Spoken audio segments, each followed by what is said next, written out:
Morning, afternoon, and evening to all our speakers and participants who have joined this historic Angola Diamond E-Conclave 2021 from over 20 countries worldwide. The Ministry of Mineral Resources, Petroleum and Gas, Republic of Angola, and the New Jeweler International Media Group takes pleasure in bringing this post-stop E-Conclave to you today. We do hope all of you are safe and wish you well. The global diamond sector in the new age and in a post-pandemic era would be witnessing a paradigm shift in the very process of conducting business, as we hope for a sustained growth culminating into a profit-building enterprise. The Angola Diamond E-Conclave 2021 is just this, as the world of diamonds await announcements of high magnitude that is destined to disrupt the global diamond supply chain with a positive impact. It is indeed our pleasure and privilege to have with us His Excellency Dr. Diamantino Pedro Azevedo, Minister of Mineral Resources, Petroleum and Gas, Republic of Angola, who will be opening the first Angola Diamond E-Conclave with a special keynote address. Between Dr. Diamantino, before taking charge as the Minister, was the Chairman and CEO of Ferrangol's Board of Directors and non-executive Chairman of several mining companies in Angola. During this period, he was also involved in various task forces that were instrumental in building the Angolan natural resources sector. He joined the Ministry of Geology and Mines of the Republic of Angola in 1997 as an advisor to the minister and later was appointed National Director of International Affairs. In the same ministry, he also acted as Deputy President of the Mining Development Fund. Under Dr. Diamantino's supervision, Angola has taken strides to build its diamond business many folds with the Saurimo Diamond Hub in Angola. I welcome Dr. Diamantino Pedro Azevedo to offer a keynote address and open the Angolan Diamond E-Conclave 2021. Thank you very much, sir, and welcome. Thank you, distinguished guests and participants, ladies and gentlemen. I wish to warmly welcome you all to this joint webinar themed Leading the World of Diamonds in the New Age, in Building a Better World Today and Tomorrow. The geology and mineral resources of Angola are recognized internationally as one of greatest potential in the world. Furthermore, it is also known that the diamond industry plays an important role in the development of the Angolan economy. However, we are confident that the mineral industry in general can contribute more to the growth and development of the Angolan economy and at even greater scale, according to the goals of our government, led by His Excellency, the President of Angola, João Manuel Gonçalves Lourenço. In today's webinar, we wish to share with you our vision for the Angolan diamond industry. Our journey on this vision started when the Angolan government decided to introduce political and legislative reforms to improve the business environment for the exploration, exploitation, beneficiation, and trading of diamonds in Angola. The adoption of the new diamond trading policy and implementation of the new governance model for the mining industry confirms our commitment to create a better balance. Can I continue? Yes, now we can hear you. Sorry. We need to put in more effort and push for the current reform process to succeed. We call it reform and not review, because we have had many reviews with very little meaningful return. Our government is committed to work together with the private sector to develop the diamond mining industry from Angola. Thus, the decision was taken to partially privatize Indiana, liquidate Ferrangol, the National Mineral Resources Agency, and create the Angolan Diamond Bourse. Thus, we encourage and welcome private investors to actively get involved and participate in the Angolan mining industry. Distinguished participants, over the last month, our ministry and the new UMLA host joint event to mark the Diamond New Era for Angola as a Diamond Future Destination. Unfortunately, this year, due to the COVID-19 pandemic, we could not meet physically with all of you distinguished participants. Despite the pandemic, work must continue. That's why we decided to host this online joint webinar to promote the Angola diamond industry and to present several business opportunities to potential investors and participants in this very important event taking place now. When we gathered in last year's webinar, none of us imagined that the world would continue and fueled by a common enemy, the COVID-19 pandemic. That has claimed more than 1 million lives around the globe, increased uncertainty, insecurity, and revealed cracks in the system of global diamond industry. The pandemic has fully reminded us of the indispensable value of doing business together within the global diamond industry. We've seen that, as with other challenges, no one acting alone can successfully deal with the pandemic.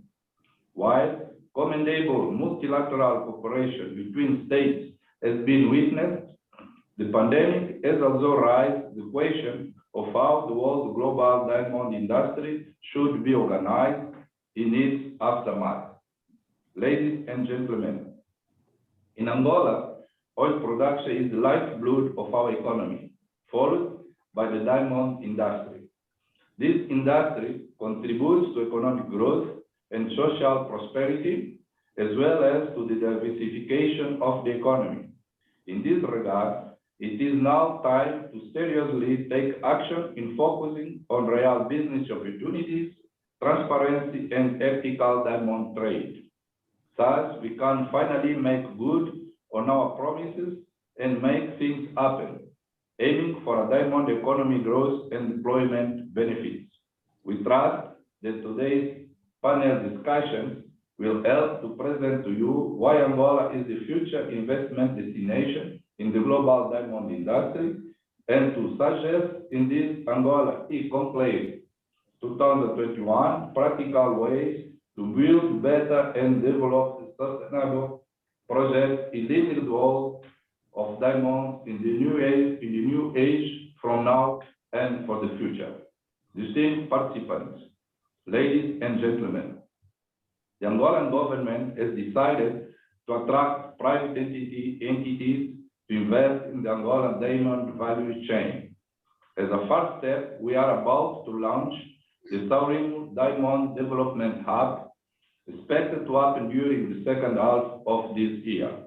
We are starting with 4 new diamond cutting and polishing factories, and there is space for more factories, and we invite you to join us in this project.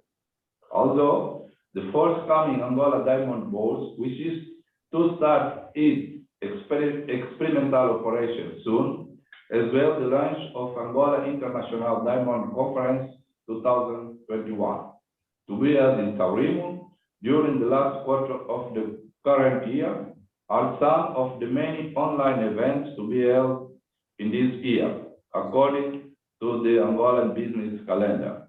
In this regard, we'll also focus on strengthening relationships between Angola and other main diamond centers like Dubai, Mumbai, Antwerp, Israel, and so on.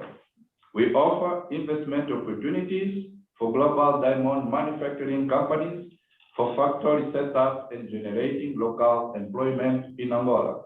Thus, we are also inviting allied service companies to set up offices in Angola, like diamond tendering companies, technology, machinery companies, banks, and others for the cutting and polishing industry.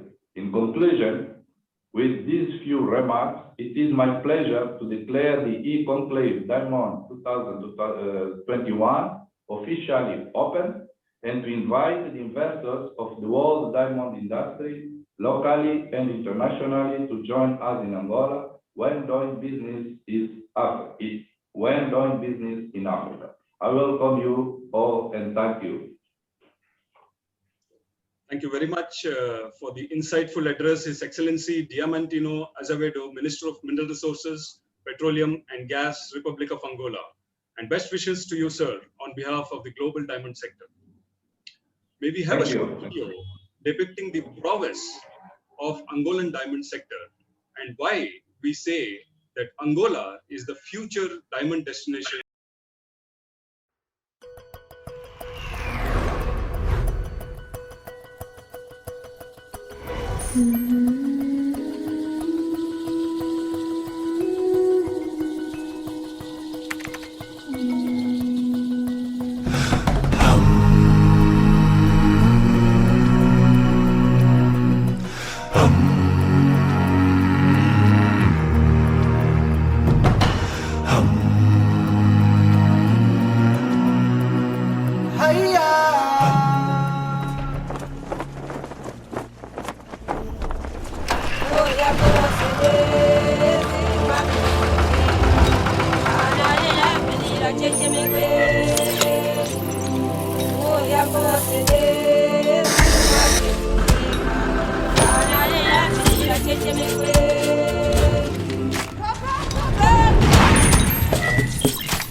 Os diamantes representam a alma da Lunda Sul, a dureza e o brilho, a resiliência e a cultura do seu povo. Nesta província, localizada no leste de Angola, está a nascer o Polo de Desenvolvimento Diamantífero de Saurimo, uma iniciativa do governo de Angola impulsionada pelo Ministério dos Recursos Minerais e Petróleos. A SODIAM é sponsor e gestora do projeto. Este polo, cujas características são as de uma zona económica especial, vai criar um conjunto de oportunidades de investimento privado para nacionais e estrangeiros, a par da instalação de empresas e de negócios diretamente ligados ao subsetor diamantífero, em particular, e ao setor mineiro em geral. É também seu objetivo a formação e capacitação de quadros, com a implantação de 2 importantes centros, um especializado em classificação e avaliação de diamantes, da responsabilidade da SODIAM, e outro especializado em gemologia, geologia, estudos e projetos, implantado pela Indiama.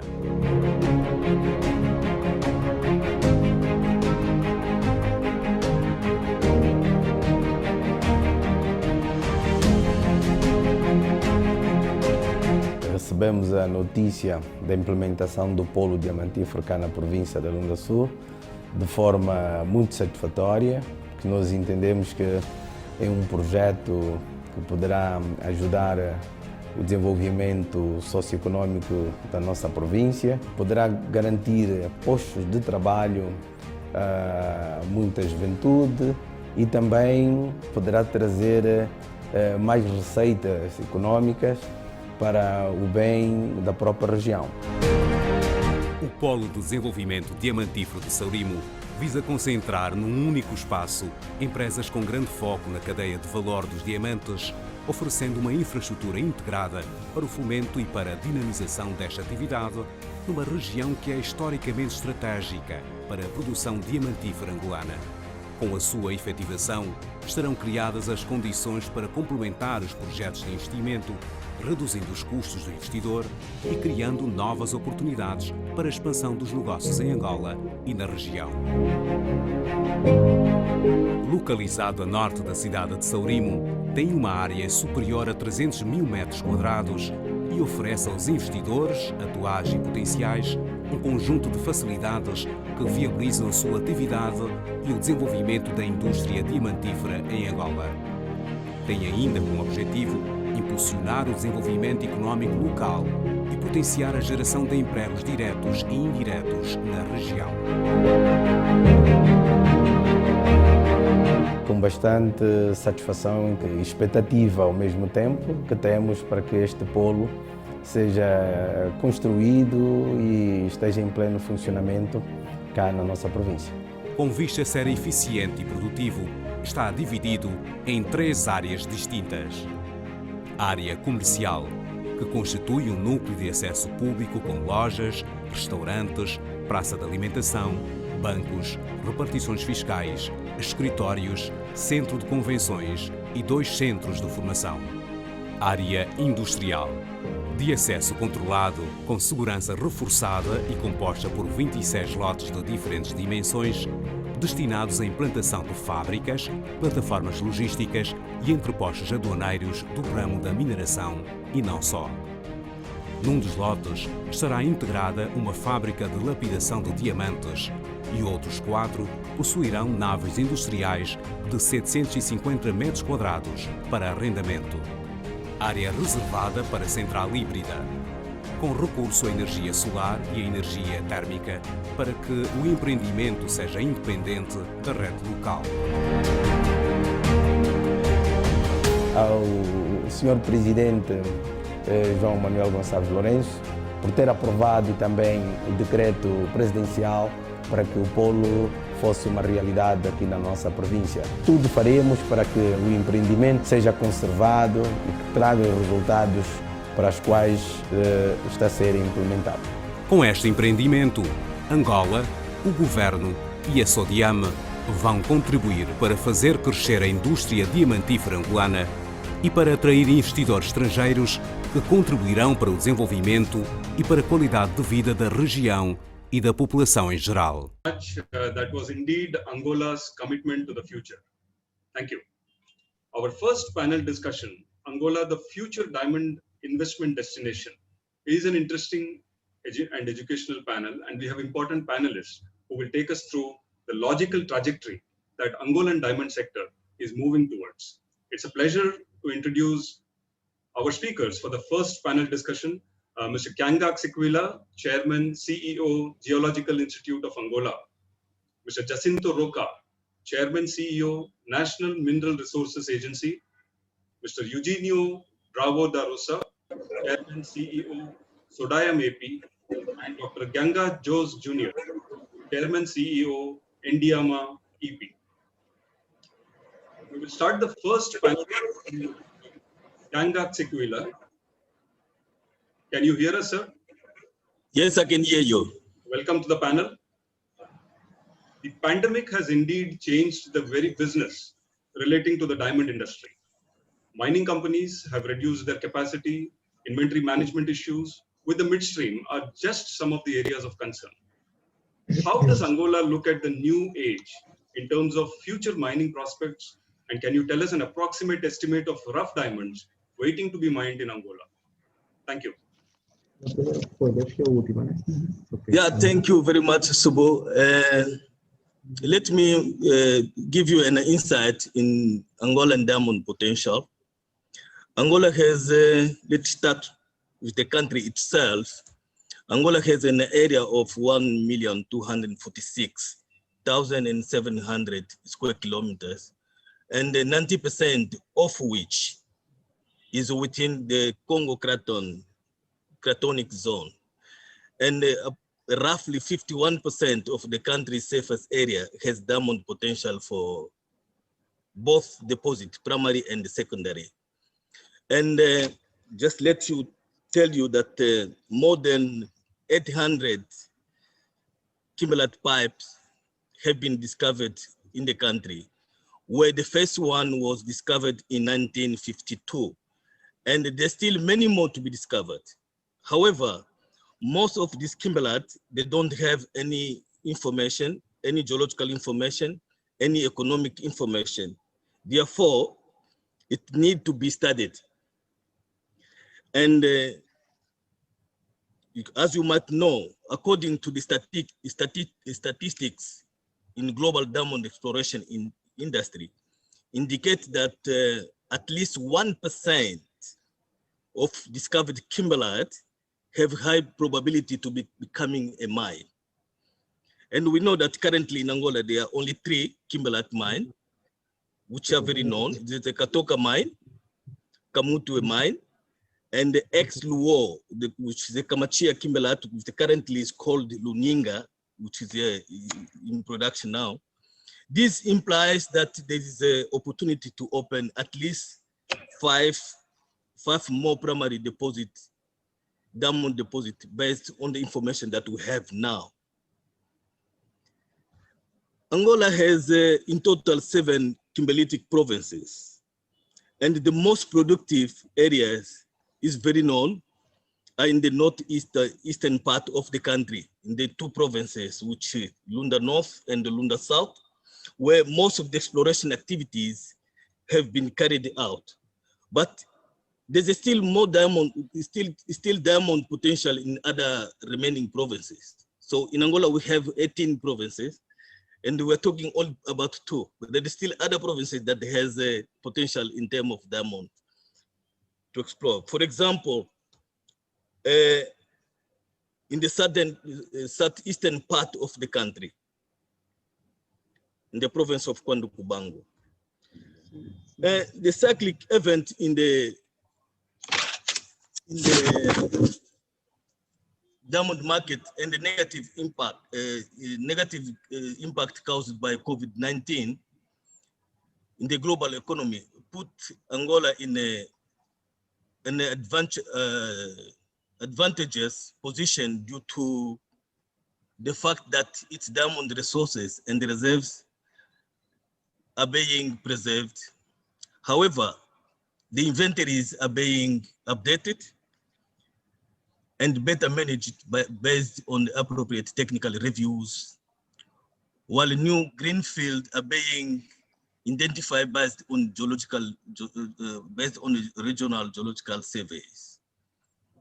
They are projects with high geological and mining potential. However, many companies and operators are not being capable to sustain the project due to the financial constraints. Therefore, their opportunity to enter this project and develop them. Now, talking about the unexplored brown and green field, one of the greatest results achieved for diamond industry is the expansion of diamond fields for both primary and the secondary deposit in the Kwandu Kubangu province. That is a southeastern part of the country. The Kwandu Kubangu region has shown diamond potential based on the regional airborne geophysical survey mapping and geological mapping data. Although some of these is within national park and the reserves areas.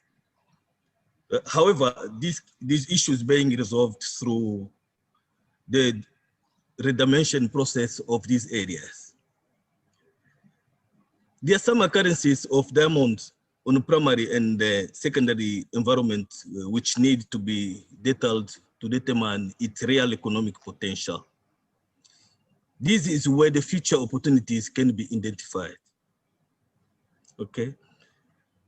And also, let me use this opportunity to let you know that regarding the infrastructure to support the mining industry, based on a national geological program, there have been built 3 laboratories for mineral chemistry analysis. We've got one in Luanda, Saurimo, and Lubango, with the aim to respond to the current challenges of the mining sector in general. The Saurimo laboratory will support all the diamond exploration and mining operations. And they will be implemented the caustic fusion facilities for macro diamond analysis. I think this one will help a lot for those companies that will be doing exploration in the country.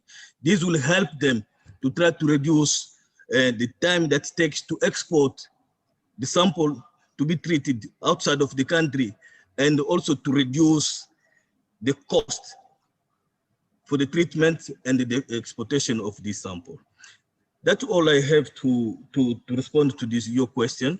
The only thing that is remaining for me is to thank you for your attention. Absolutely. Thank you so much, Mr. Kanga Sikwila. We will come back to you with the potential in terms of millions of caratage that could be a potential for mining in Angola a little later. Coming back to Jacinto Roca, Chairman, CEO, National Mineral Resources Agency. Welcome, sir. Angola is looking at involving investors to build the diamond sector and in turn the economy. What are those important factors that you expect from investors, and what would be the benefits that they receive by investing not only in factories, but also trading and other ancillary services? Of course, providing employment opportunities. What are the benefits, the major benefits that the investors, according to you, would benefit from this? Mr. Jacinto Roca. Thank you very much, Bo, Honorable Minister. And I also want to welcome all the participants to Angola Online. To answer to your question, I'll go a roundabout way and then get to the specifics of your question. One, Angola is a free market constitutional democracy. Like many other developed countries, the ownership of mineral resources rests in the state. As such, mineral resources in Angola, we see it as a part of the government portfolio of properties. In this regard, we are looking for investors who share the same value with us, which is we also want to maximize the value of our mineral resource assets. Government has decided to identify and indicate the private sector as the key role players for the development of the Angolan economy. The role of the state is to facilitate that business thrives in Angola. To support this approach, within the National Mineral Resources Agency, we treat every license that is issued as an investment for the Angolan people. This means that both the foreign and local investors and government have a common interest. And that common interest focuses on the mineral asset that is of our interest. We are looking for a win-win relationship. In other words, we are looking for a mutually beneficial investment relationship. We want investment partners to help us maximize the value of our mineral resources. In this regard, we are looking for the following companies. Companies who wish to discover new diamond deposits in Angola. Dr. Kanga has mentioned it. We want companies that are going to open new diamond mines in Angola. We also want companies to contribute towards the growth and development of the nascent diamond cutting and polishing industry and ancillary services in Angola. We have the desire to continue. We're also looking for companies who have the desire to contribute towards the socio-economic development of Angola. Diamond traders who are willing and able to add value and contribute to the socio-economic development of our country are also welcome.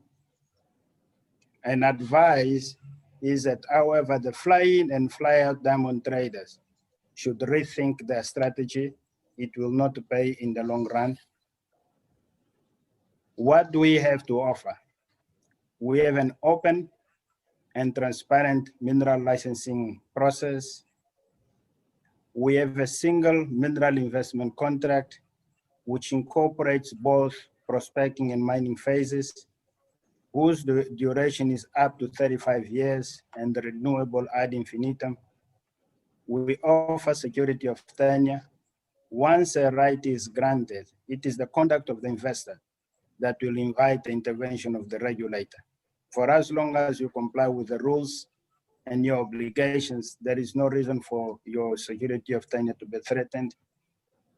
In terms of our law, we reimburse the holders of mining titles for the investment that they incurred during the prospecting phase. We offer a long list of deductible expenditures to determine your taxable income. The losses incurred in the preceding financial year are carried over forwards. There is exemption from customs and excise duties for certain equipment imported for mining purposes. There is a potential for negotiated fiscal incentives provided certain criteria stipulated in mining code are complied with.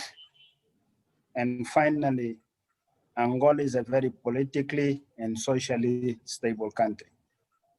Angola is open for business, then become an investment partner to the Angolan government. Thank you very much.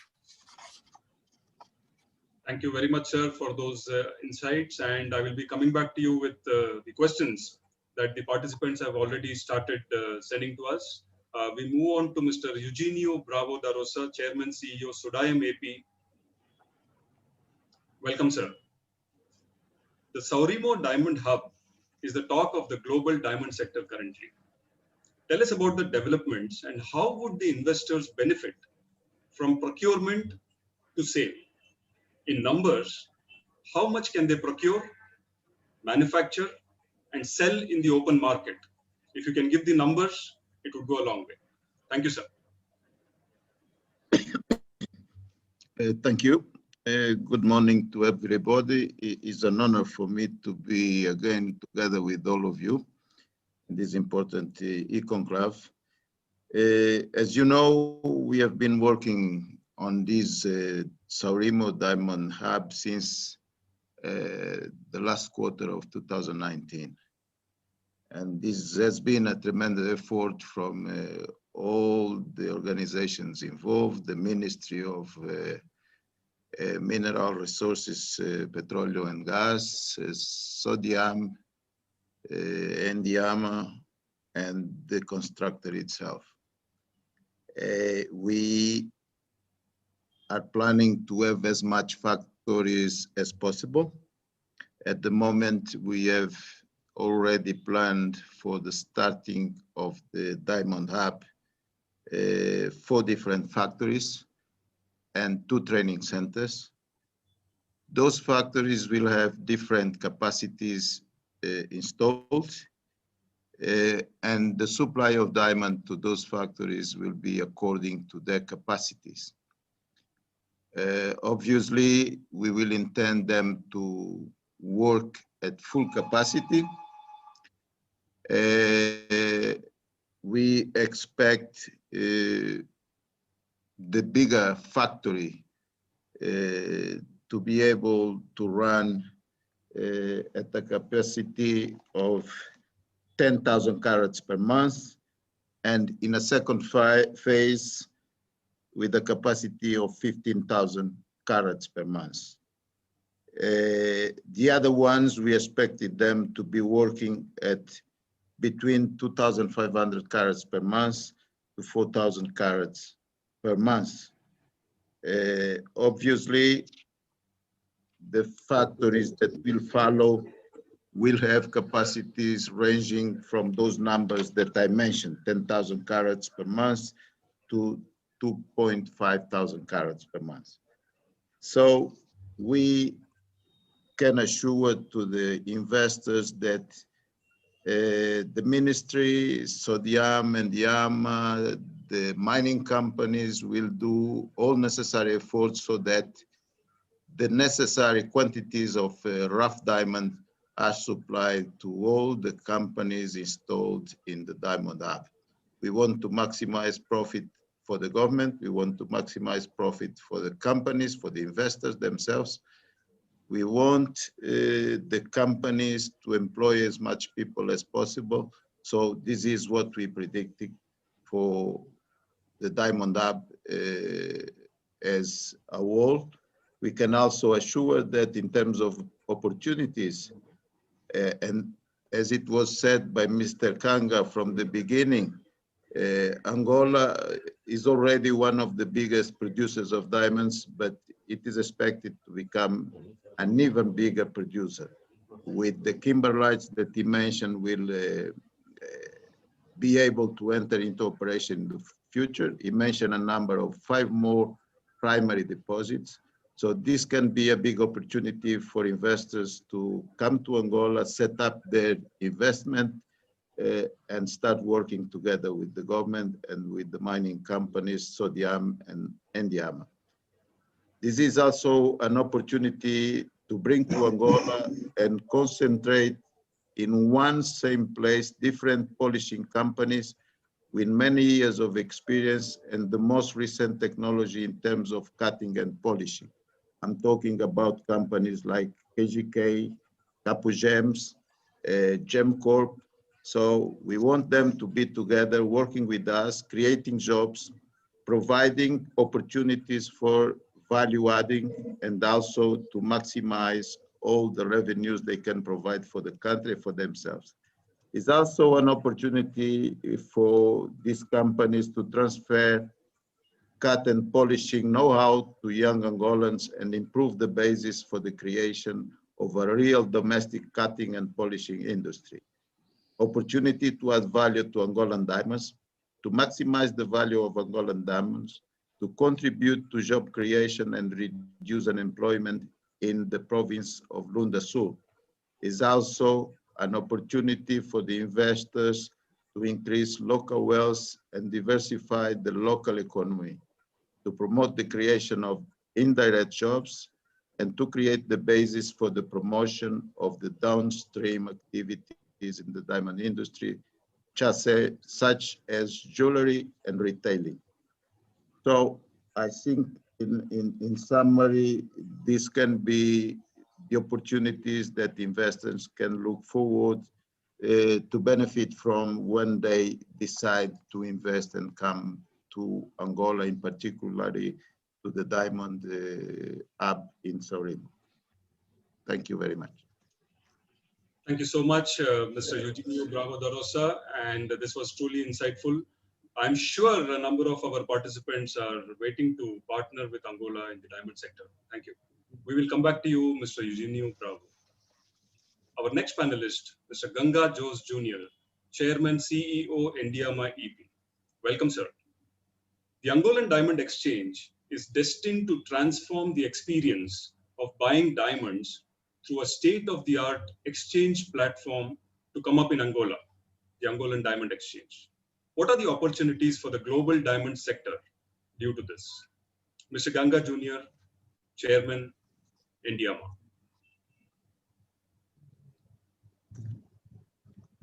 Muito boa tarde. Primeiro, agradecer a vossa presença. So, hello.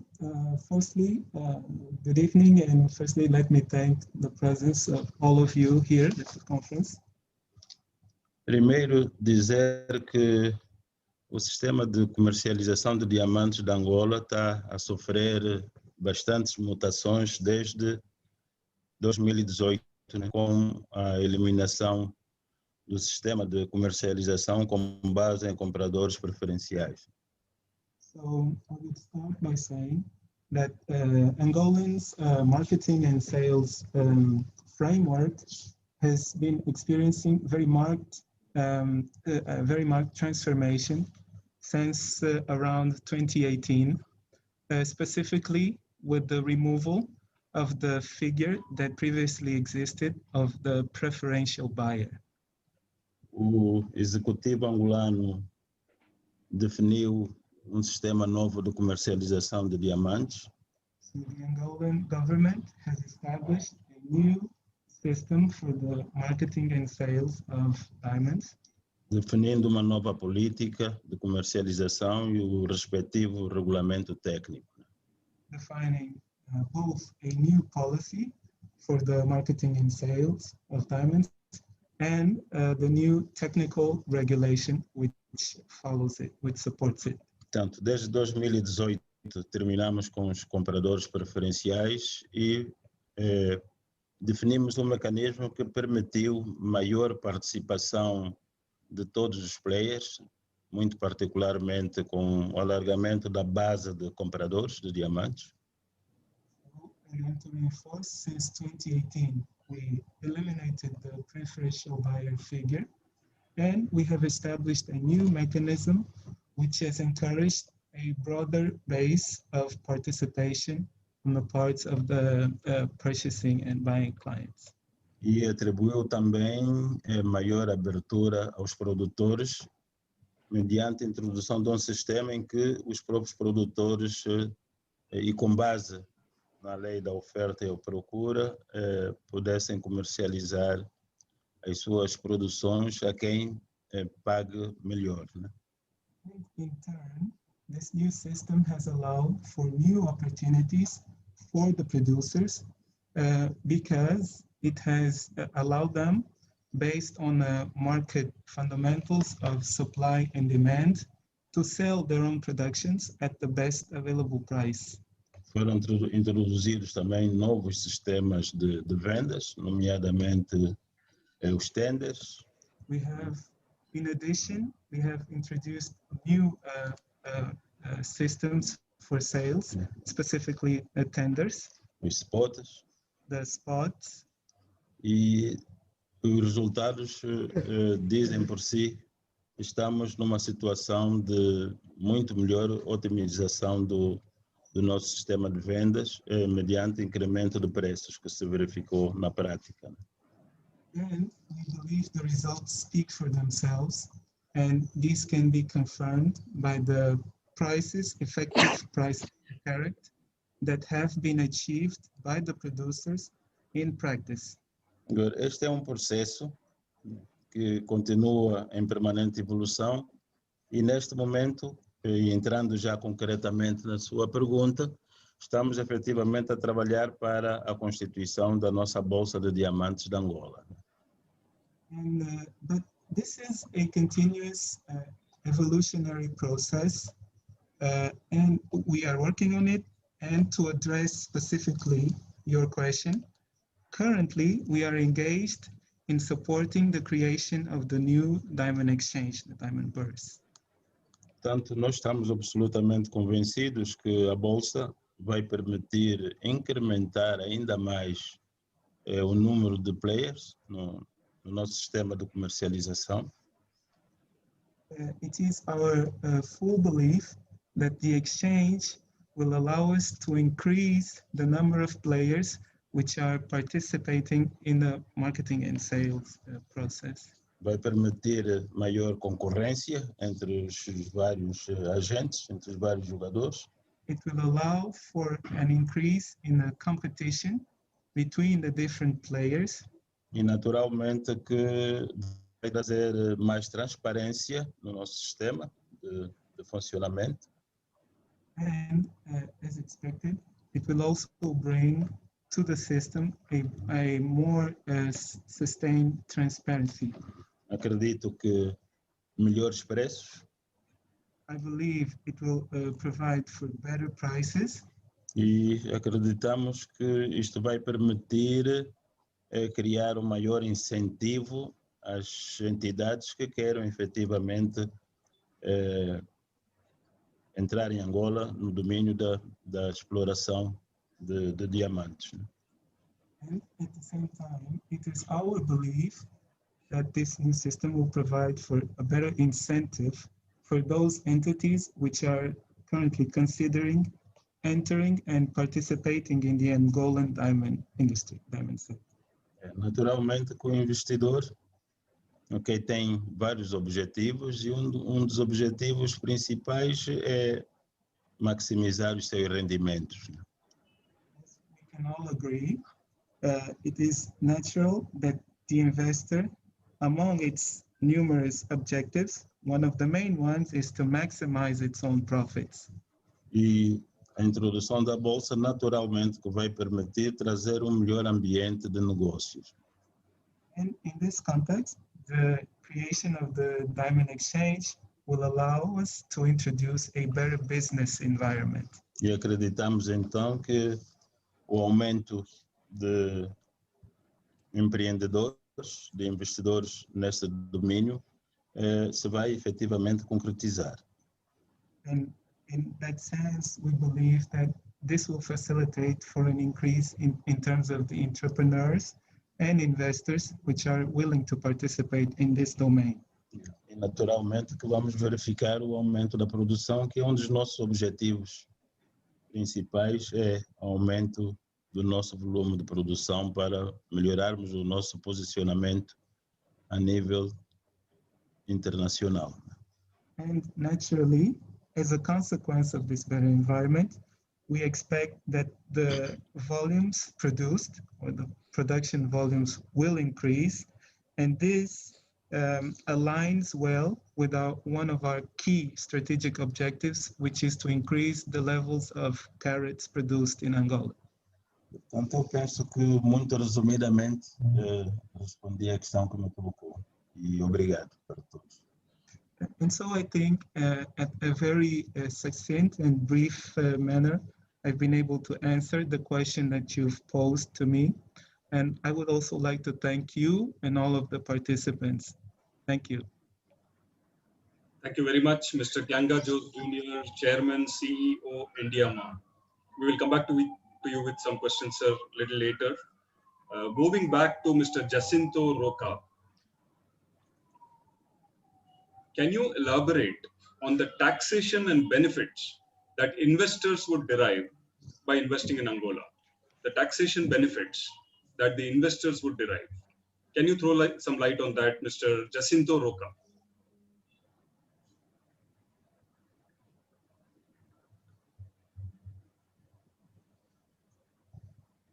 Mr. Roca? Mining companies pay an income tax of 25%. For royalties, they pay 5% royalties. There are fees related to surface rentals, which increases with time, and the increment in time is to encourage the company, one, to reduce the area where it is conducting prospecting, but also to help the company focus on the specific areas where it wants to continue to conduct prospecting, should it then want to go into mining. As far as benefits are concerned, this is a matter that in terms of the mining code is subject to negotiation in terms of the incentives. In other words, the law requires that allows companies in the process of negotiations, they can raise the elements for which they would want to gain fiscal incentives. And it is through the deliberations in the negotiations where the incentives are then discussed. But the law also sets out the criteria for you to benefit from the incentives. So it's not automatic, because if there is a reduction in tax, it is a fiscal loss to the state. So you must find alternative ways for the state also to benefit. So it is during the discussions that the incentives are finalized and are negotiated and finalized. Okay, thank you very much. Our next question is for Mr. Eugenio Bravo. Can goods procured from Angola be traded in the global markets in this new regime easily? What is your opinion on this? Can goods procured in Angola safely be traded in the global markets with the new regime coming in? What is your opinion on this? Mr. Eugenio Bravo. Can you rephrase your question, please? Yes. Can diamonds, goods procured from Angola be traded in the global markets? And how easy it is with the new regime coming in? Well, currently we have a law which defines very well the agents, the different actors that are involved in the trading policy of Angola. We have Sodiam, we have the mining companies, we have the independent evaluator, which together set the prices for the trading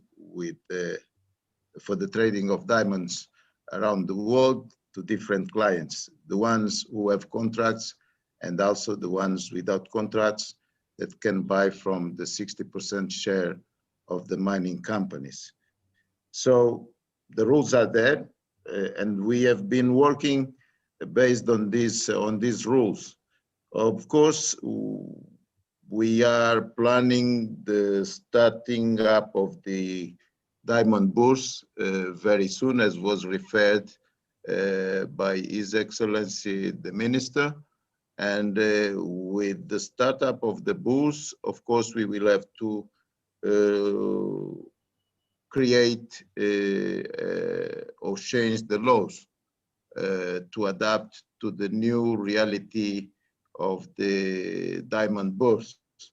And I believe what we have today in place, this split of 60% plus 20% for sodium, 20% for the polishing factories, is going to be changed, is going to be adapted to the new reality. So different actors will be able to assess Angola diamonds through the entities that will be in place very soon. I mean the Diamond Bourse. Polishers will also be able to get their share according to their installed capacity so that they can work without any problem. I don't know if I understood your question very well, but I guess with what is planned for the future, this is what I can say. So everybody will be entitled to come and buy as long as their prices are competitive. I think we are open to accept all credible buyers. There is one thing that we have to emphasize here, which is the KYC policy.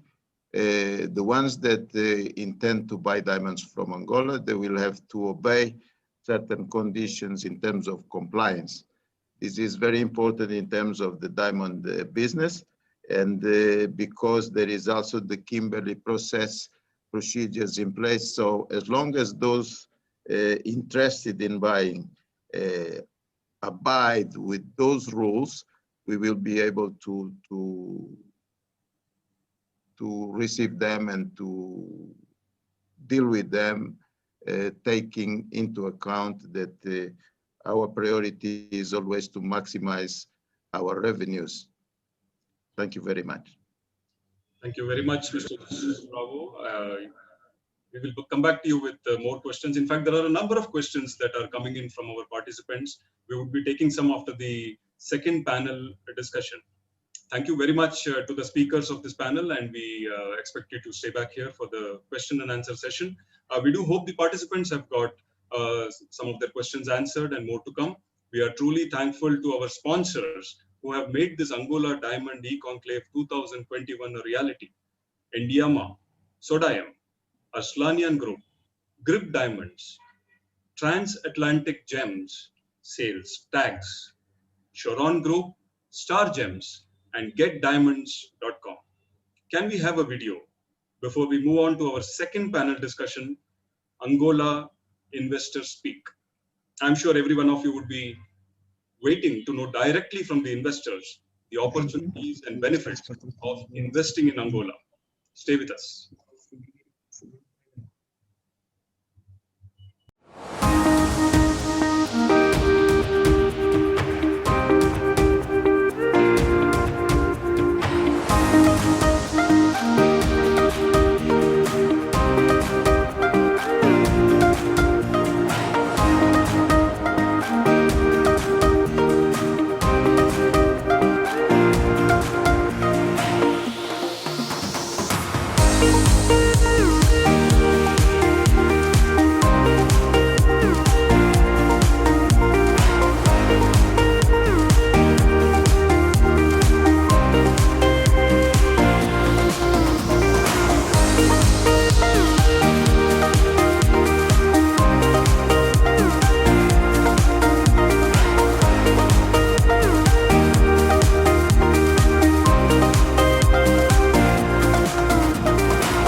Today, it is not the strongest that survives, but the most adaptable.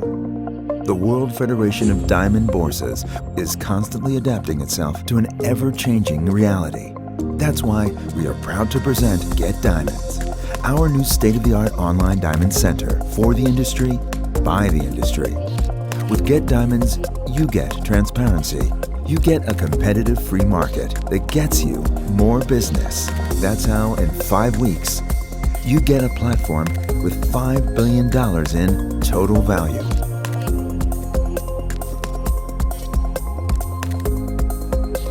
So don't get left behind.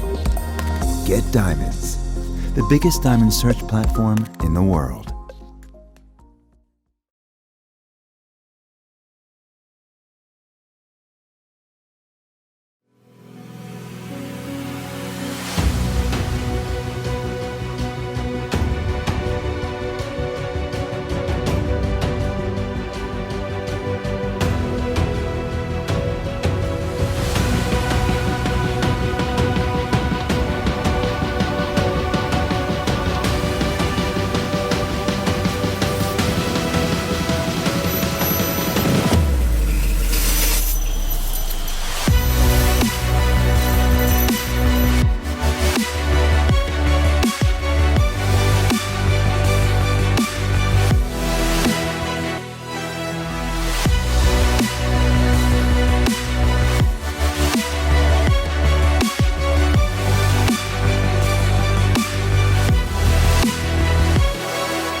Thank you very much, and I take pleasure to welcome our speakers for the second panel discussion titled Angola Investors Speak. It's my extreme privilege to welcome Mr. Paulo Mvika, KP Office Coordinator for the Kimberley process in the National Commission of Kimberley, Mr. Sahaj Arslanian, Managing Director, Arslanian Group, Mr. Igor Prokhorenko, Chief Executive Officer, Grip Diamonds, Mr. Kalpesh Wagani, Director, Kapu Gems, Mr. Amiel Pakandokwa, General Manager, Angola Polishing Diamonds. A warm welcome to our panelists for the second session. We start with Mr. Paulo Mvika, KP Office Coordinator for Angola in the National Commission of Kimberley process. Welcome, sir. Angola is the founder member of Kimberley process. With the new regime and the development that is being witnessed, what would be the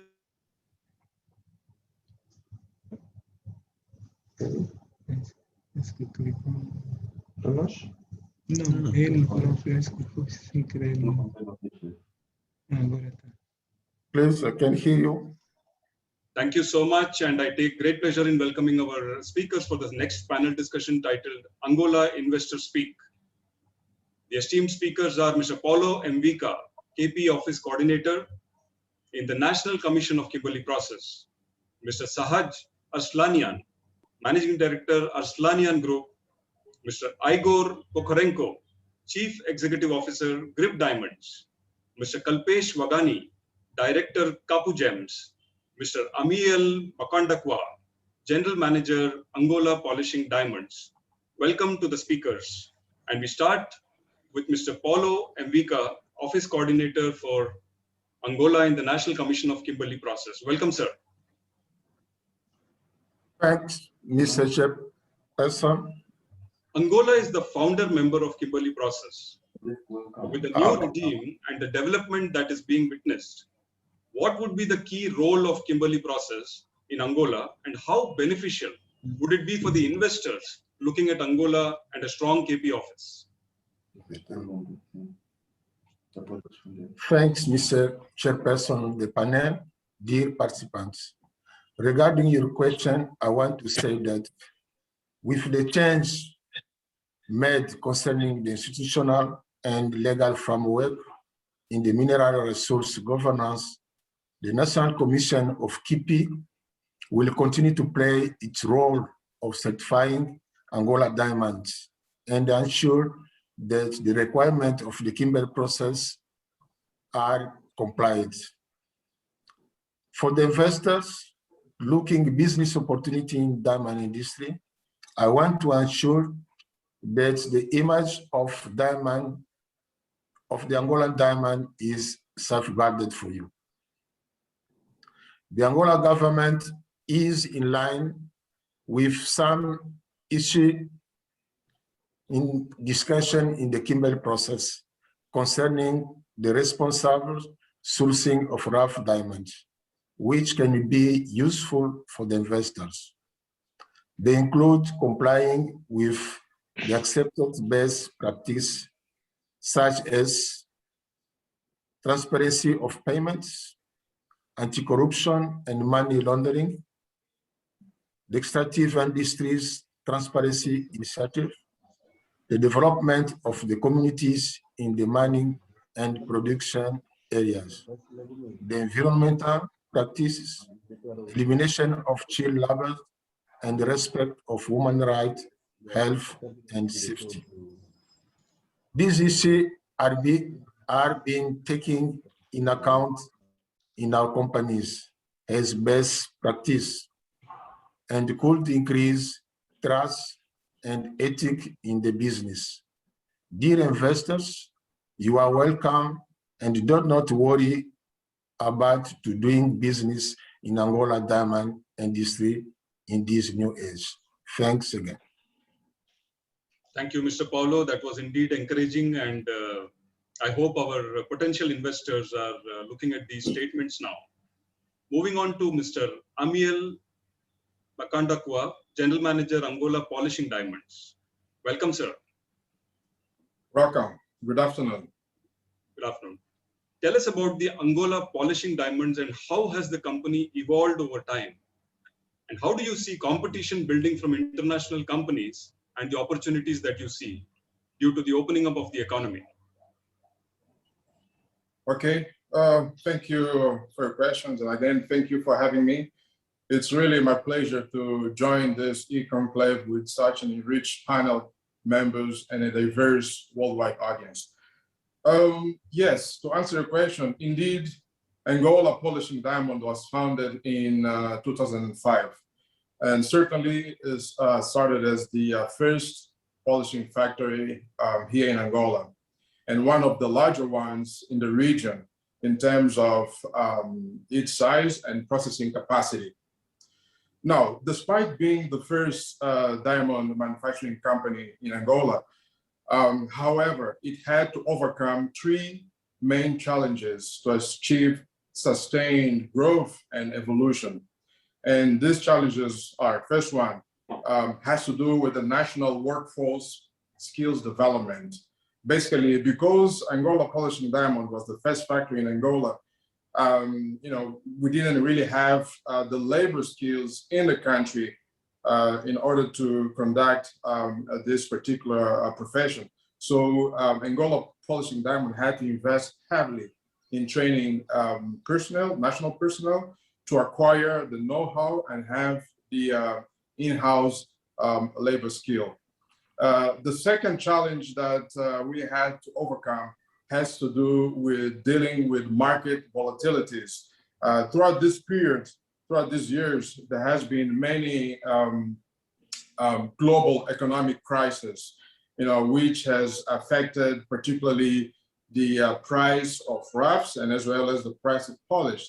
So having to climb through and go through this crisis, and with the support with our partners and shareholders, it's another challenge that we really had to overcome in order to achieve sustainable growth and evolution. The last challenge that we had to face has to do with modernization. With time, and even though we have had this economic turmoils and crisis throughout this period, again, APD had to really invest in equipment and machinery.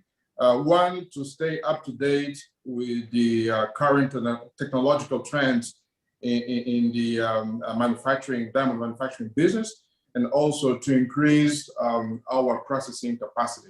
Well, in a nutshell, again, this is basically the three main challenges that we had to overcome to achieve sustained growth and evolution throughout this period.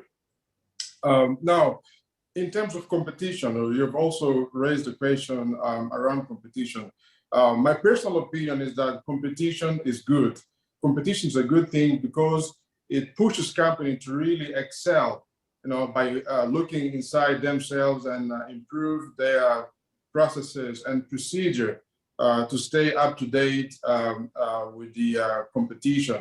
And therefore, this energy creates substantial benefits, not only for the industry, but also particularly for the country as well. Now, talking about opportunities, we really need to highlight the current openness and stakeholder engagement from the top branches that oversee the diamond sector in Angola, being it the Ministry of Mineral Resources, Petroleum and Gas, as well Sodiam and Diama. We really need to recognize the fact that there's more openness and there's more dialogue. And as His Honorable Ministry stated in his opening remark, this reform has really brought the possibility for even some of the manufacturing companies to be heard, and if possible, their concerns being addressed. Well, and again, looking at opportunities, one practical example, one practical opportunity that is currently being exploited is whereby the manufacturing companies here in Angola are currently talking together, sitting together to see the possibility of creating a Angola diamond manufacturing association. Once this is consolidated, once this is really finalized, definitely this will provide a forum where diamond manufacturing companies in Angola can talk together and present their issues, and even also propose solutions to the regulatory bodies that coordinate overall diamond business in Angola. Again, these are just some of the opportunities that we can highlight in this context. Again, I hope that to have answered your questions, and I think that's it for me in the meantime. Absolutely, Mr. Amiel Bakandakwa, thank you very much for your insights. And indeed, Angola Diamond Manufacturers Association would be really welcome to the international diamond industry. Thank you very much. Moving on, we welcome Mr. Sahaj Arslanian, Managing Director, Arslanian Group, who's been a partner with Angola, not only in business, but also the economic development. Welcome, sir. Thank you very much for inviting me to this e-conference. And although the format of this kind of remote conference is very practical, I hope that very soon we will all be able to meet again in a normal way in Angola. Absolutely, thank you so much. Arslanian Group has been operating in Angola and has been instrumental in the growth of the diamond economy. What are the opportunities with the new development coming up in the country that you see for other investors? Thank you for your question. First, allow me to introduce myself. My name is Sahaj Arslanian, and I'm the Managing Director of the Arslanian Group. As a third-generation member of the Arslanian Diamond family, I'm privileged to continue the heritage of the first and second generation, who started and ultimately built the group into what is today one of the largest independent diamond companies. Besides rough diamond, we also have interest in exceptional polished diamond, which Angola have plenty, in diamond manufacturing, which Angola is, we're helping contributing the growth of it. And as a third generation in our 30s, we have many plans for future expansion ourselves, Angola being the primary country for it. We have a long history of sourcing rough diamond in Angola, but also as a shareholder in Angola Polishing Diamonds alongside Sodiam, of which Mr. Amiel Bakandakwa, the general manager, was just previously speaking. Arslanian's involvement in Angola goes back more than 30 years, when my father first established a company business interest in the country. It can be said that both the Angolan diamond business and Arslanian's involvement in it have grown up together over 3 decades. So we are very well acquainted with the history and the development of the Angolan diamond sector. For all these years, we were very much present during good times and bad times, such as the 2008 crisis or the recent COVID 2019, 2020 pandemic. Since 2014, we have taken an important step in Angola and became a shareholder in APD, Angola Polishing Diamonds, the oldest diamond polishing factory, and to date, as Mr. Amiel pointed out, the biggest operating manufacturing company in Angola. Since then, we have invested a lot in this manufacturing operation with our partner Sodiam, and we have built it into the largest diamond cutting and polishing operation in the country. We are proud to say that we employ in excess of 200 people. Now, what are the opportunities with the new development coming in the country, and what are the challenges? Personally, I spent much of my professional time in Angola in the last 7 years. So when I speak to you today, it is as an Angolan from a personal experience and with the future interest of the Angolan diamond business in mind. So here are my few personal thoughts and consideration on the Angolan diamond sector in general and on the diamond manufacturing sector specifically. But for starters, it's clear to see that the Angolan diamond mining business is going to develop far beyond what it is today, and that Angola will become one of the most determining forces, if not the most determining forces, in the rough diamond business in the next 10 years. Today, Angola ranks 7th in volume amongst rough producing countries, but is already 3rd in production value, and we expect both parameters to improve dramatically until 2030. With this positive perspective on Angola's future as a diamond producing country, we also share the government's ambition on how this is going to benefit the country beyond the mining part and how we can together develop a sustainable diamond ecosystem. I want to applaud the great efforts from the current administration to increase the contribution of the diamond sector to the national wealth and to develop an integrated diamond sector across all different sectors within the industry. I believe we have also taken a very positive step towards a correct allocation of rough diamond for the manufacturing sector. One of the milestones in that respect is obviously the recent presidential decree, which guarantees a 20% allocation of Angolan rough to the local manufacturing sector. We are also greatly encouraged by the active involvement of the ministry with the sector, which led to the Sorimo Development Hub and also to the future Angolan Diamond Manufacturing Association, which will definitely be taking a big role in it as APD. These are all very encouraging signs for what is, after all, still an infant industry. Our role in the diamond manufacturing sector in Angola is, of course, that of pioneers, which is when entrepreneurs have to take a certain level of risk and uncertainty for future success. It is fair to say that we have met our part of the challenge on the way, as in any new industry. As said, to nurture an infant industry to full maturity over time, there needs to be a favorable business environment. In concrete terms, the diamond cutting industry is an extremely competitive industry where other countries have not waited for Angola. It is challenging to level the playing field within the Angolan business environment to be able to compete internationally. One of the major challenges during that period was certainly to reach competitive productivity level, where no trained labor force was available. The answer lies in continuous training, especially of the younger workforce, who now show excellent promises as cutters and polishers. The day may not be too far off that the next generation of Angolan diamond cutters will be trained by Angolan master craftsmen themselves. This is why, having an optimistic outlook for the future, we have already heavily invested in the Luanda-based APD factory, and given the right development of the sector within Angola, we are very keen to do the same in the new Sorimo Diamond Development Hub, bringing new skills and jobs to that part of the country also. But in addition to the favorable business environment, you also need a favorable legal environment, which is provided in Angola. Investors here are being well treated and they are being looked out after. And in Angola, in the end, they make good on their promises for investors. So the authorities and the government and the current administration, I think they have been promoting this very well, as opposed to the previous administration, is really a long-term reward for long-term investors, and they're not pursuing short-term opportunistic policies. They're having really a long-term policies. In conclusion, you have great opportunities, and there is a great vision from the current administration to accompany the investors to implement these opportunities.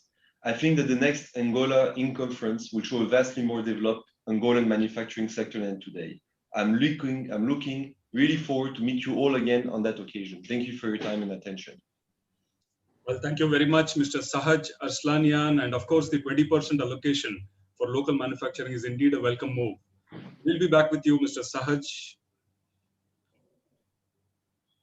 Mr. Kalpesh Wagani, Director Kapu Gems, is our next panelist. And Kapu Gems is an ardent partner of Angola as a growing diamond economy. Can you tell us how Angola has evolved as the world's most important diamond country, the key factors that have contributed to the same? Mr. Kalpesh Wagani, Director Kapu Gems, welcome. Thank you so much. Good afternoon, all my friends. As we know that, Angola is one of the largest producer for the diamonds, and even the Indian company is manufacturing. Also, it's a 90% of all our diamonds also go through the Indian manufacturing units. I mean, if 100 out of 90 diamonds goes through the India manufacturing unit. So Kapu Gems is one of the solitaire manufacturing in India last 5 decades. So as the question, we are the new investor in last 2 years in Angola, and because of the new policy, we are invested in Angola, and there are the transparency of the Angolan new rules and regulations. We invested in Angola because of that. Kapu Gems has a last 50 years business experience in the manufacturing of diamond hub, and excellent craftsmen and cutting edge of technology. We have 1,200 workers in India who are making mostly 1 carat and up to 50 carat polish diamonds, also in white and fancy colors diamond also. With the efficient resource utilization also, we are doing it. We have our own ERP system who track each and every diamonds on that things. Quality controls in the standards, we are using everything's high technology of e-commerce platform. We are using all the services which required in diamonds in the new 2020 age. We are doing all the things in our factory. Before 2 years from our board meeting, we decide to invest in Africa. So there are 3 destinations on that. So one of is Namibia, second is Botswana, third is Angola. So as your question towards that, we choose Angola because of this new policy. We analyze for a few months and then we decide to go for the Angola.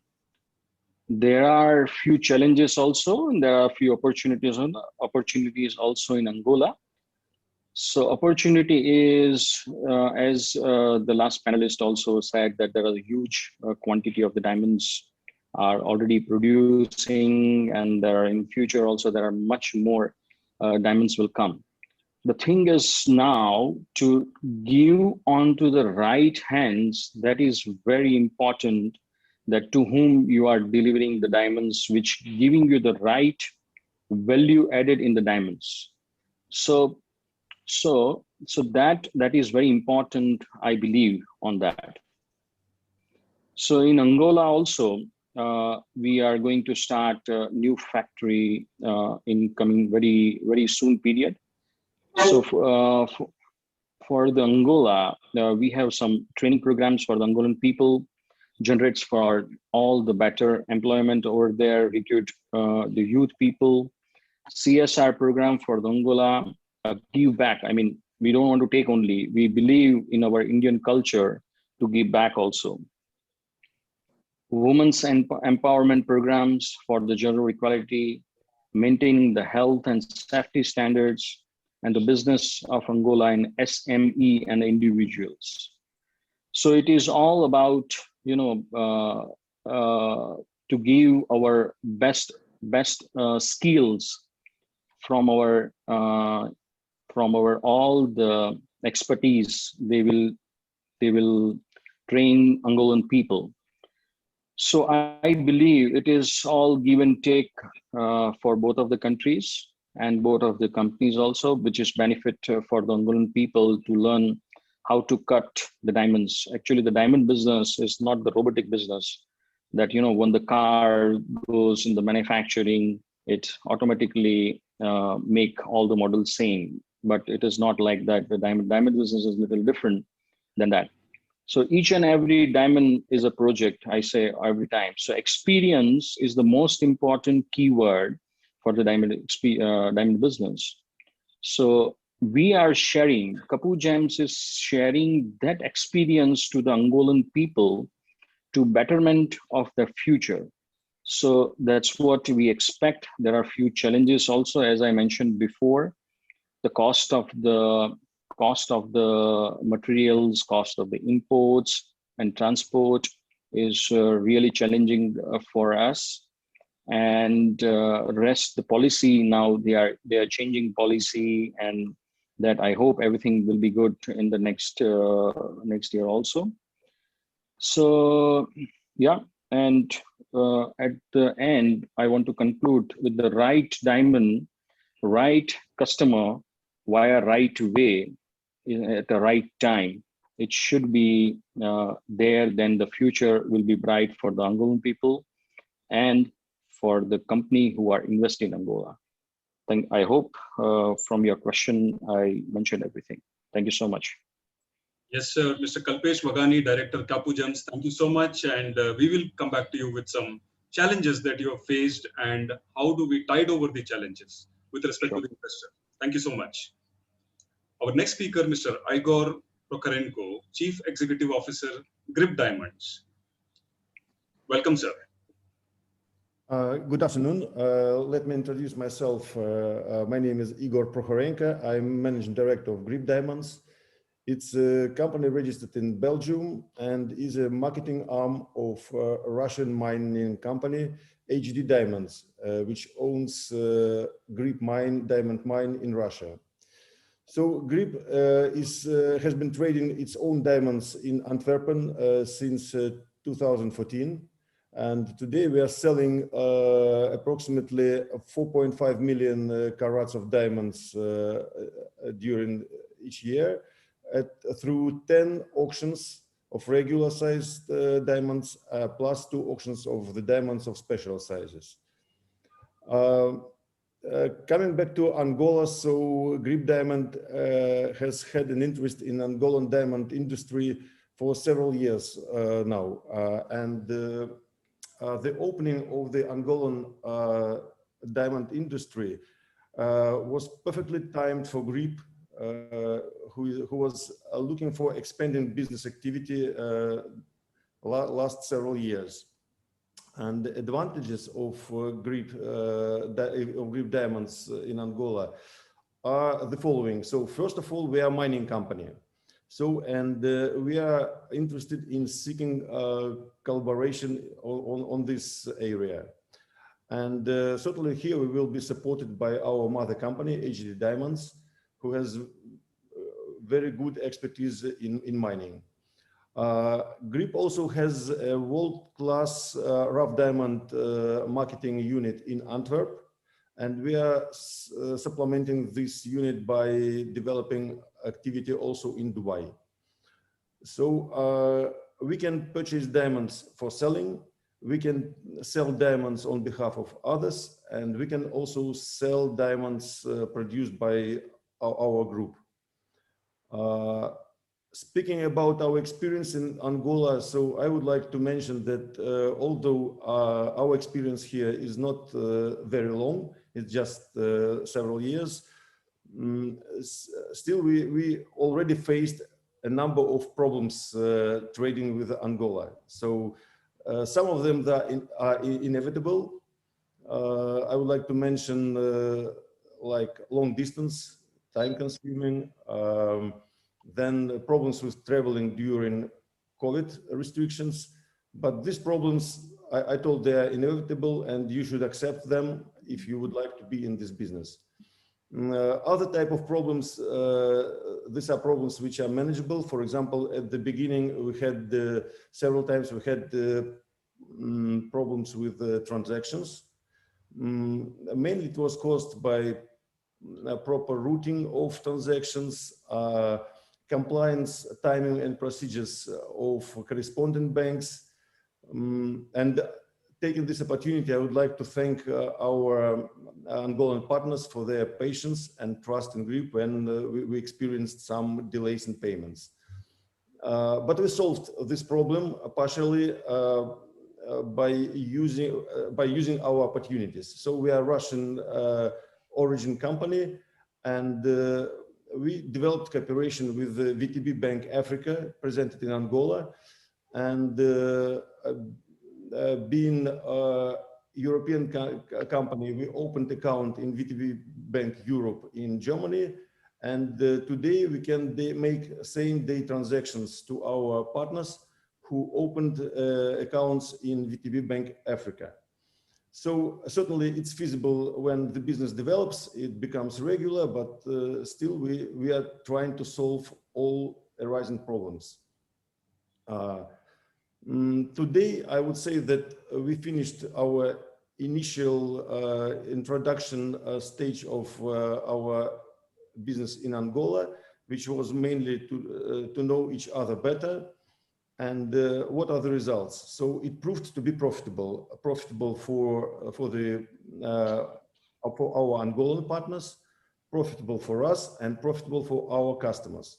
By the way, our customers base is more than 750 companies. Majority part of it are active companies. It means that they are coming to us every year, every other auction for viewings or for bidding. And every auction we have more than 200 companies bidding at our auction. And this number increased while we started trading Angolan diamonds. I would say that it is one of the strongest points of our business because a big number of customers, it secures us access to the whole market, and we always follow market, and we consider that market is always smarter than you are, and the prices established at our auctions are the market fair prices. Again, telling you about our experience in Angolan diamonds trading. So I would just to give you some figures. So last year we sold approximately 130,000 carats of Angolan diamonds for more than $75 million US. Maybe it's not a lot, but it's just the beginning, and we are proud that our auction and our trading gave direct and fair access to smaller and medium-sized companies, access to Angolan diamonds. And it is achieved through our auctions.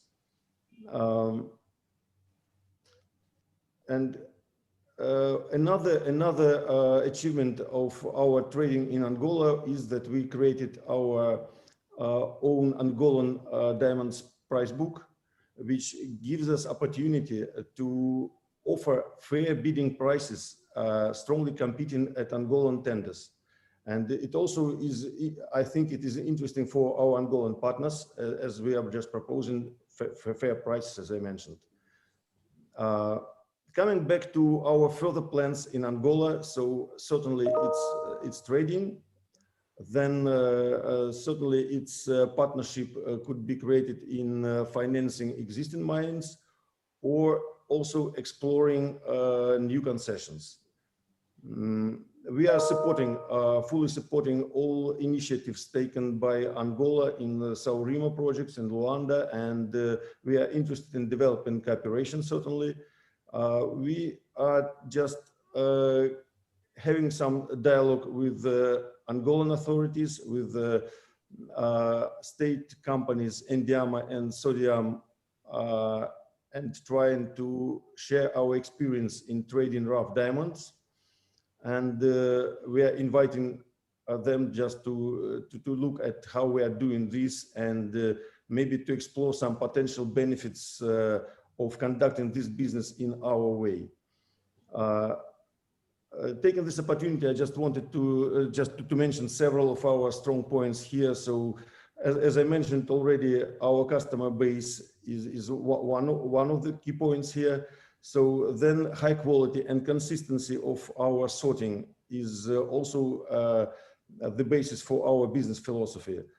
It is supported by transparency and good practices of marketing and demonstration of goods. And all this sums up in our auction platform, which is, in our opinion, it outperforms any other platform in the market in terms of achieved selling prices over sustained period of time, both in bull market and bear market.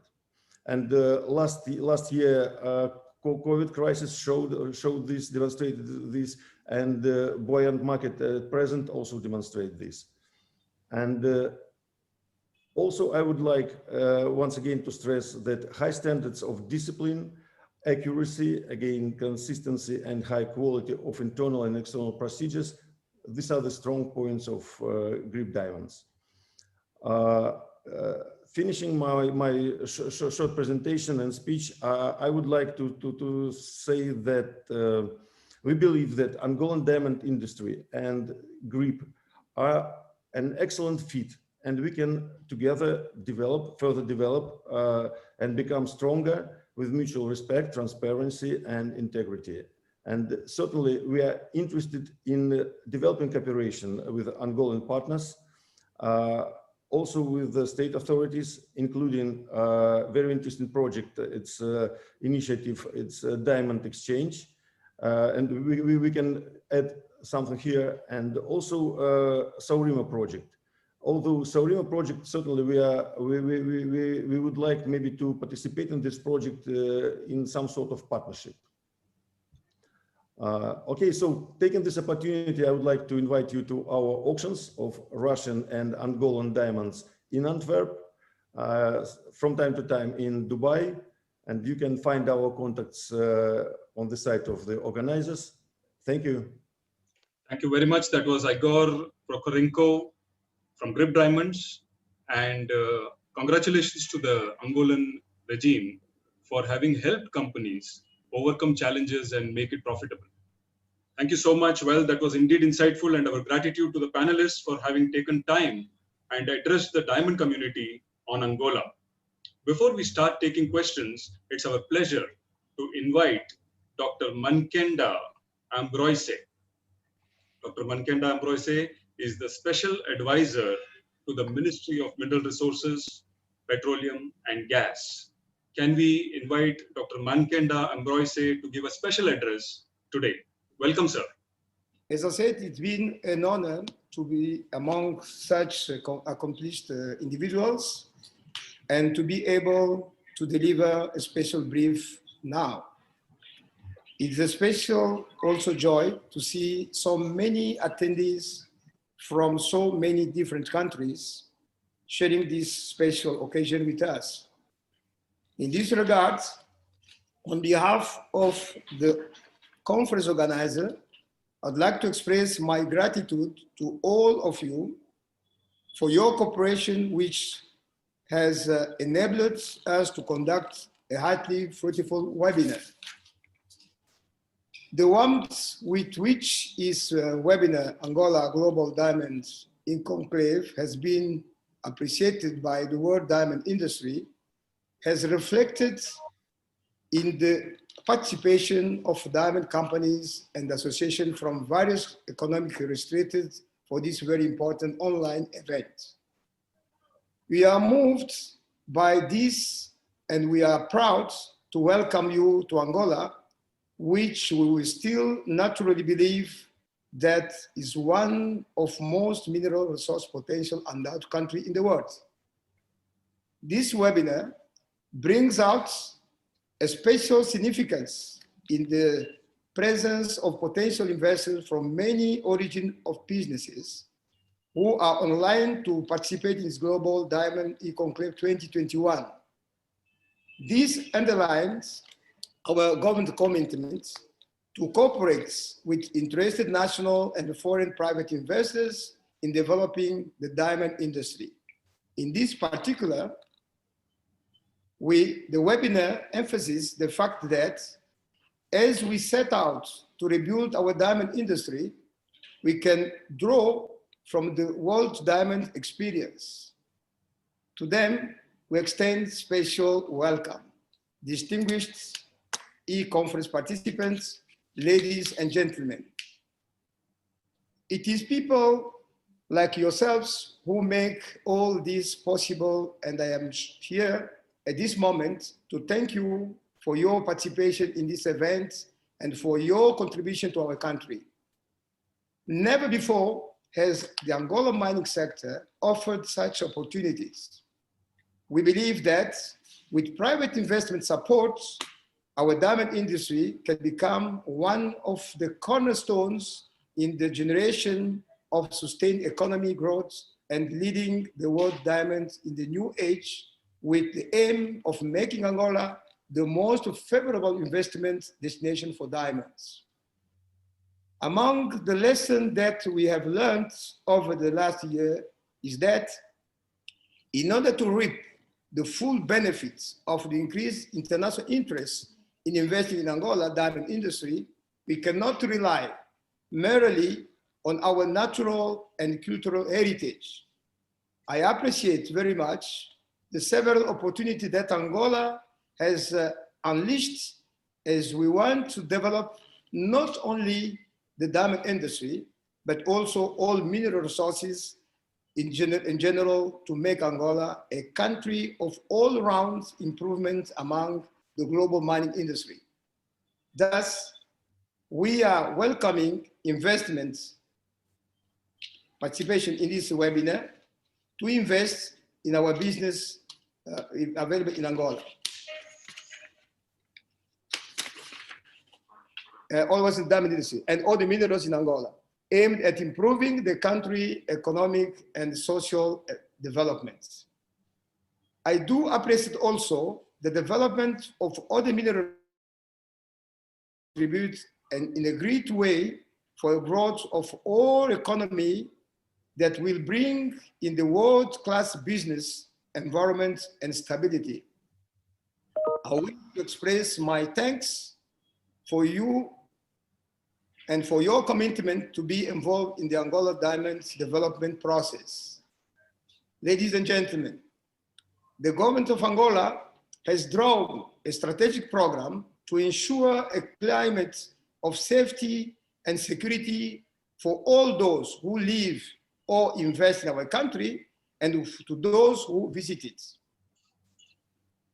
That's why I am confident that an active cooperation in doing business together within the implementation of the Angola new governance model for mining sector, as well the diamond trading policy, will bring assured success and growth.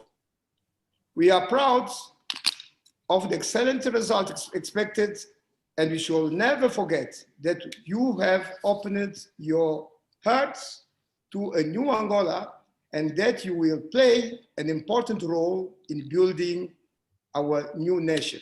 Thus, with an exciting expected result of this webinar, it seems that we are well on our way to improve on the last year's unprecedented success with all possible business opportunity to increase diamond production in 2021 and the year to come.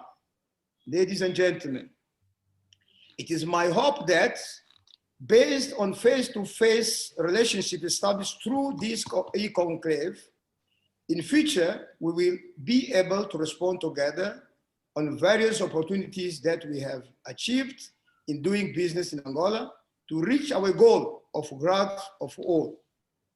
In our current promotional action related to the diamond industry, we are also extremely glad to partner with the new Jeweler Media Group to include an exclusive Angola special session in the group's magazines, what will be discussed soon.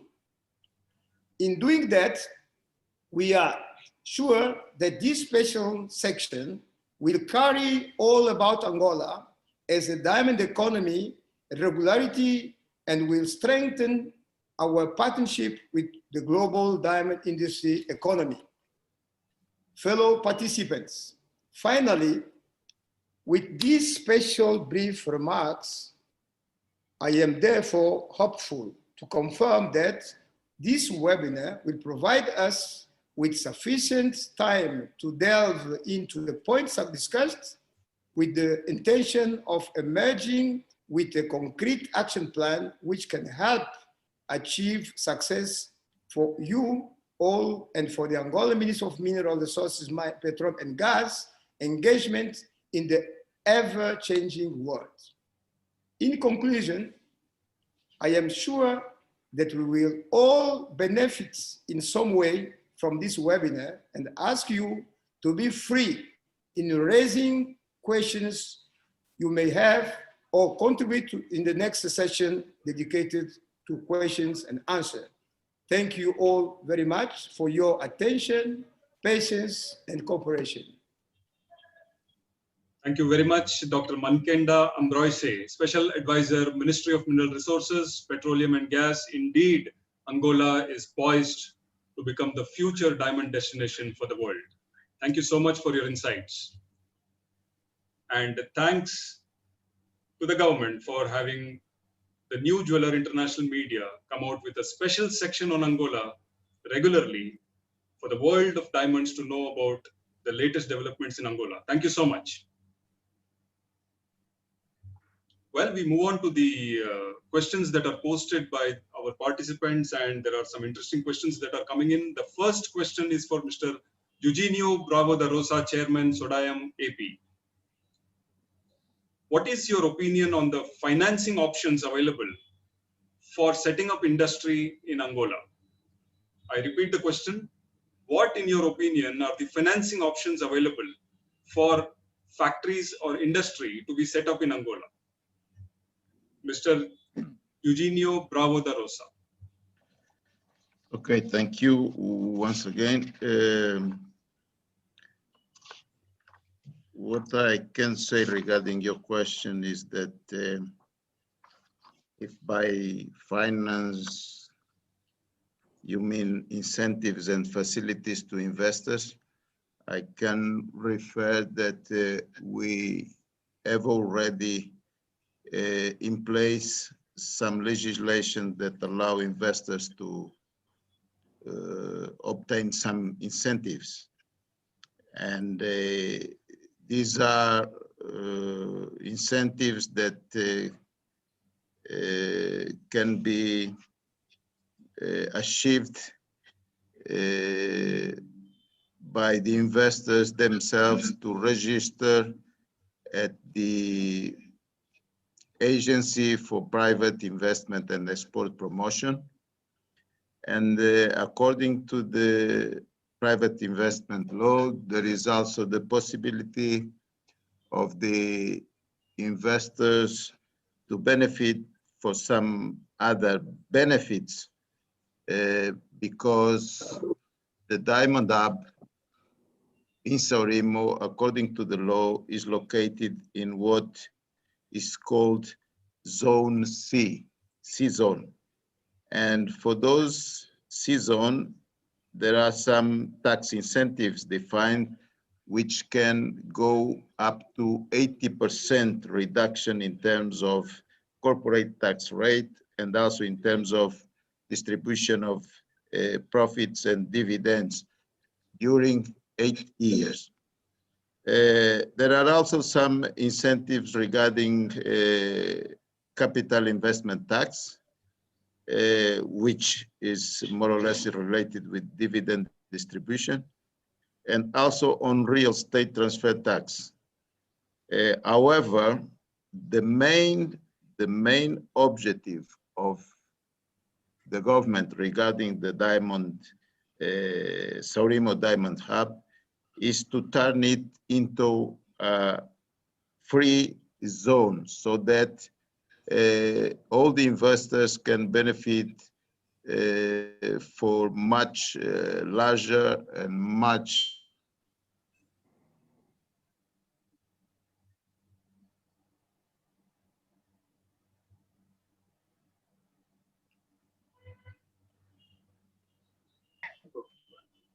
in order to consider the Diamond Hub as a free zone.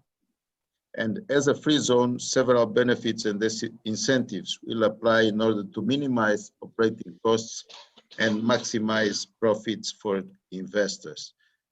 In a summary, I think this is what I can say regarding the financial side in terms of benefits and incentives for the investors. So there is in place a task force working very hard with the Ministry of Economy in order to implement all the procedures necessary for the Diamond Hub to become a free zone. Thank you very much. Thank you very much, Mr. Eugene Bravo da Rosa, for your insights. Thank you. The next question is coming in for Mr. Kalpesh Wagani, Managing Director, Kapu Gems. How is your banking experience, especially money transfer in and out of Angola? How has been your banking experience, Mr. Kalpesh Wagani? Would you like to take it up? Yes, for sure. Thank you very much. I think they have a few banking accounts. I mean, Sodium has a few banking accounts on that. Sometimes there is a problem in the payments also, but there is some way in the Dubai also. We need to send all the documents to the banks, and if everything goes well, the payments will come everything on time. So there are few also challenges over there also. We made the payment from BTV Bank and somehow we did not get it on time. That is also, we had the experience on that. But more or less, this experience from our side until now, it is not so bad, but we heard from the market that some of the companies got stuck in the bank accounts with the mediator bank, their money for a few months. So that's our experience I share with you. Okay, continuing with this, in the new investment environment that Angola is looking at, would banking become easier and safer? So yeah, until now I think they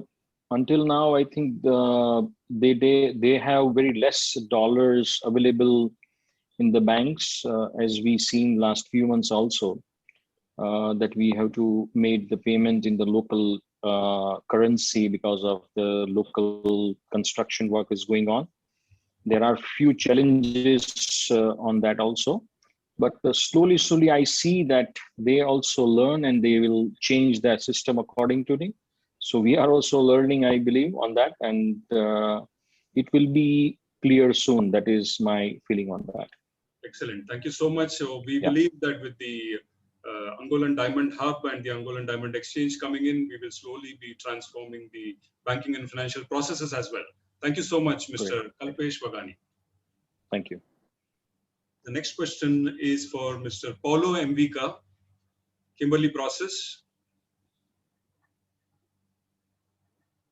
How effective will Kimberley Process be to safeguard and authorize the diamonds coming out of Angola in the new regime and the Angola Diamond Hub that is coming in? Mr. Paulo Mvika. Thanks for the question regarding the KP to safeguard and authorize the diamond coming out Angola. The following conditions are required by the National Commission for issuing Kimberley process certificates. First, the verification of traceability of diamond from the mine to export with the participation of the institution involved in the Kimberley process, namely the National Commission for KIPI, Diamond Security Corp, Customers, and Trade Authority. And second, the evidence that diamond do not come from the conflict areas as required by the Kimberley process. Third, verification that diamond will be exported to the participant country of the KIPI, and the tax and fees for trading have been paid. Finally, ensure that rough diamonds are exported in tamper-resistant container and to leave the country with all security guarantee. Thank you. Thank you so much, Mr. Paulo and Vika. Thank you very much for this. Our next question is for Mr. Igor Prokhorenko, Chief Executive Officer, Grip Diamonds. Would you be tendering diamonds in Angola as well? Your opinion. Mr. Igor, would you be tendering diamonds in Angola as well? As I mentioned during my speech, so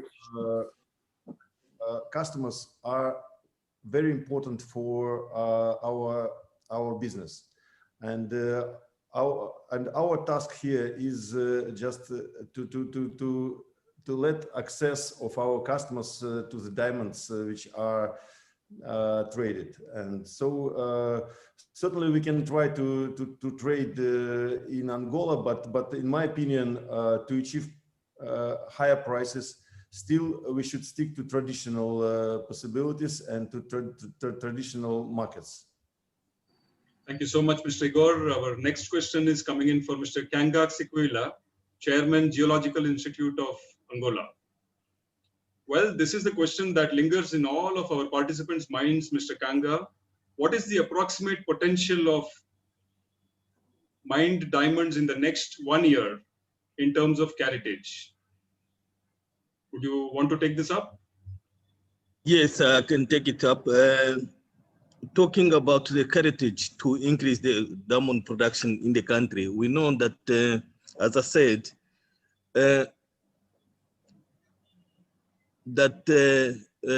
we know that we've got only three kimberlite mines in production. The aim is to increase the production that has been in place, which is roughly around between 8 and 9 million carat. But in the pipeline, there is a kimberlite that coming into production, which is the Luashi, that no one mentioned that, but this one will get into production, and we'll see the numbers increasing from 8 to 13 million carat in the near future. And also, if we increase more companies doing exploration work, of course, that will increase this number even furthermore. Thank you. Thank you so much, Mr. Kanga. Our next question is for Mr.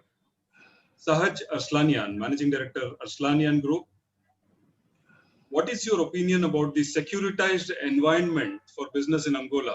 Mr. Sahaj, is Angola safe to do business? Securitized environment. Would you like to take this up? Yeah, of course. Sure. Excellent question. If you're asking, is Angola a safe environment in a legal perspective to do investment and to operate? I would say yes. Like I said during my brief speech, whatever the promises are from the current administration, they are, as opposed to the previous one, really taking their word for it, and in the end, they will make good on what they say. Now, will there be bumps along the way? Definitely, like in any business, in any different settings. But in Angola, there is a securitized investment environment. Yeah. Thank you so much. I hope many of our participants would be relieved now on the securitized environment that the new regime offers for investment purposes. Thank you very much. Before we conclude the question and answer session, of course, there are many questions that have come in, but because of time constraint, we will not be able to take up further questions. We have the Secretary of State for Mineral Resources, Ministry of Mineral Resources, Petroleum and Gas for conclusion speech. Our pleasure, Dr. Janio. We welcome you, Dr. Janio. Just after this short video of our sponsors, we would love to invite Dr. Janio da Rosa Correa Victor after the video. Thank you so much. Stay with us.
Founded in 1981, Star Gems is a vertically integrated diamond and jewelry house. The group is known for the sourcing and polishing of rough diamonds, as well as the wholesale and retail of polished diamonds and jewelry. With offices in Angola, Antwerp, Dubai, Johannesburg, Hong Kong and Mumbai, Star Gems has a global presence. Today, the group is a key player in the industry, facilitating the sourcing of rough diamonds. Star Gems and the Dubai Diamond Exchange have entered into a strategic partnership to host tenders and auctions. The tender house is the only one that has its results governed by the DMCC. Moreover, a state-of-the-art unit has been set up in Johannesburg to manufacture high-value diamonds. Star Gems supplies the finest quality polished diamonds for clients as well as its retail stores.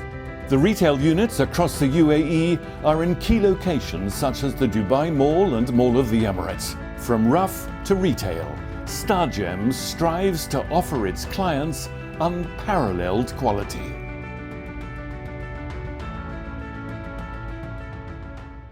Much.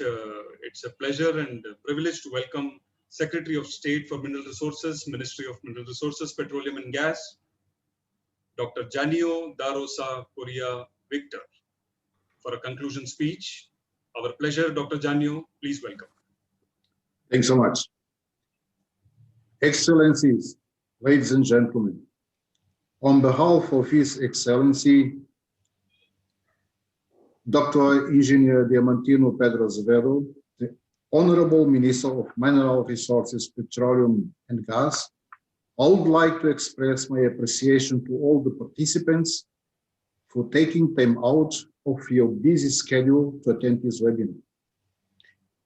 This year's webinar, whose main theme was Angola Global Diamond E-Conclave 2021, we expected that forward-looking discussions will represent challenges and business opportunities in Angola's diamond sector.